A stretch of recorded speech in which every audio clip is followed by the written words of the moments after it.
Good morning, good afternoon, good evening, good night, good day to you, depending where you are in the world.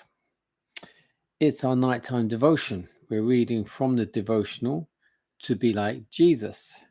The title today is In Planning, Consider the Unending Future.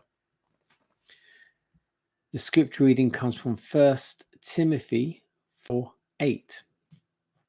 For bodily exercise profits a little, but godliness is profitable for all things, having promise of the life that now is and of that which is to come.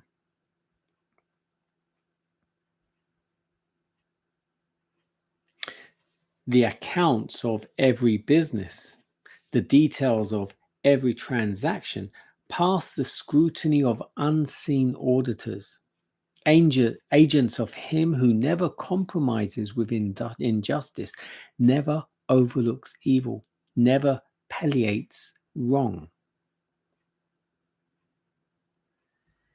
Against all evildoers, God's law utters condemnation. They may disregard that voice. They may seek to drown its warning, but in vain. It follows them. It makes itself heard. It destroys their peace. If unheeded, it pursues them to the grave. It bears witness against them at judgment. A quenchless fire, it consumes at last soul and body.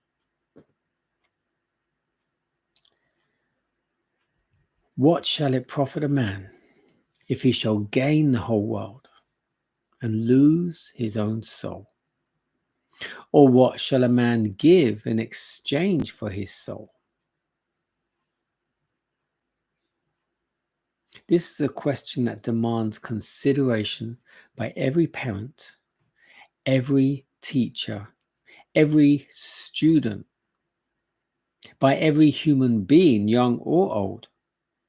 No scheme of business or plan of life can be sound or complete that embraces only the brief years of this present life and makes no provision for the unending future.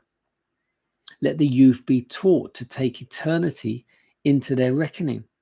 Let them be taught to choose the principles and seek the possessions that are enduring, to lay up for themselves that treasure in the heavens that faileth not, where no thief approacheth, neither moth corrupteth. All who do this are making the best possible preparation for life in this world. No man or woman can lay up treasure in heaven without finding life on earth, thereby enriched and ennobled. Godliness is profitable unto all things, having promise of the life that now is and of that which is to come. 1 Timothy 4:8.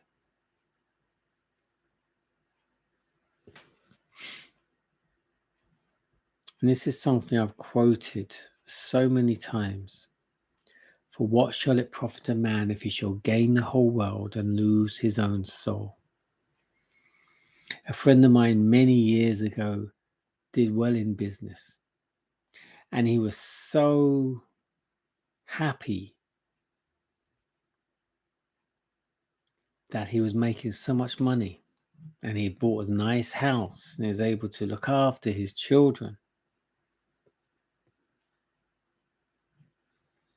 One day he was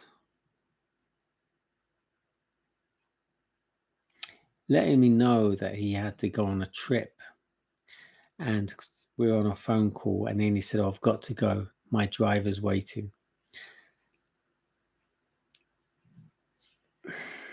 This was a young man.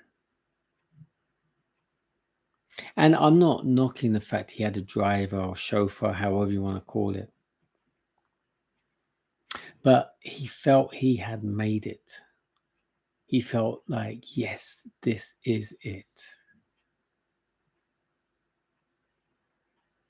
And I just sent him a text afterwards. What shall it profit a man if he shall gain the whole world and lose his own soul? Everyone, every single person, including myself, we need to consider this. Doesn't matter what job you have, how much money you're making, what position you have. A job is fleeting. You can be in that job for 20 odd years, 30 odd years, or 2 months.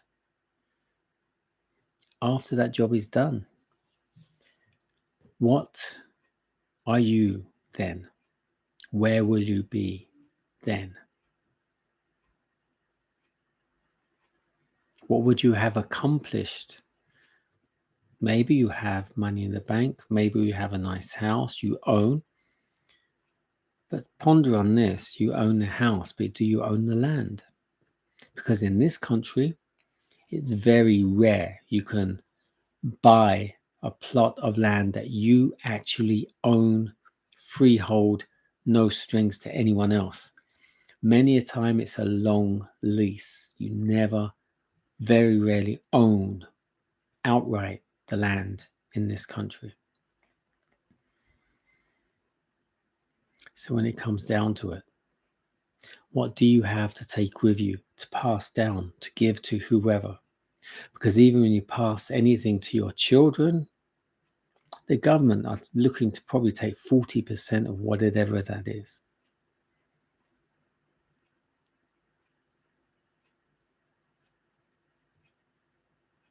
You can prepare for your future here in this country, in this land, in this earth. But what you prepare is going to burn up just like everything else. Are you going to burn up with it? No, because you're going to take heed.